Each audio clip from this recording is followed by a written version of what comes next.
ભારત દેશના માનનીય પ્રધાનમંત્રી શ્રી નરેન્દ્રભાઈ મોદી સાહેબ જ્યારે ગુજરાત રાજ્યના મુખ્યમંત્રી શ્રી બન્યા ત્યારથી ગુજરાતની એક આ પરંપરા શરૂ થઈ છે.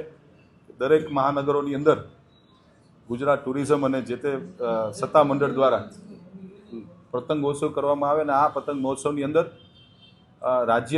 ગુજરાત રાજ્યના ભારત રાજ્યના અલગ અલગ રાજ્યમાંથી આવતા પતંગવીરો અને વિદેશથી આવતા પતંગવીરો માટે લોકો અને ખાસ કરીને બાળકો અને પરિવારજનો આ મહોત્સવની અંદર આનંદથી જોઈ શકે, લાભ લઈ શકે એના માટેનું રાજ્ય સરકારનું ખૂબ સુંદર આયોજન છે. આ વખતે પણ 10મી તારીખે રેસકોર્સ ગ્રાઉન્ડની અંદર ભવ્યથી ભવ્ય પતંગ મહોત્સવનું આયોજન ગુજરાત ટુરિઝમ, રાજ્ય સરકાર અને રાજકોટ મહાનગરપાલિકા દ્વારા કરવામાં આવ્યું છે.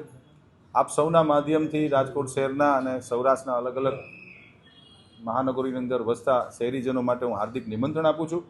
રેસકોર્સ ગ્રાઉન્ડની અંદર સવારે 9 વાગે આ પતંગ મહોત્સવ શરૂ થશે. આ મહોત્સવની અંદર 60થી વધુ અલગ અલગ દેશના પતંગવીરો કે જે રૂમ જેવડી પતંગ હોય, મકાન જેવડી પતંગ હોય અને જાડા આપણે દોરી વાપરતા હોય પણ આ તો જાડા દોરડા સાથે આકાશની અંદર પતંગ ઉડાડતા હોય છે. તો આ સૌ શહેરીજનો અને બાળકો, વડીલો, માતાઓ સૌ આ પતંગ મહોત્સવ જોવા આવે એવું રાજકોટ મહાનગરપાલિકાના ભારતીય જનતા પાર્ટીના શાસકો દ્વારા હું આમંત્રણ સૌને આપું છું.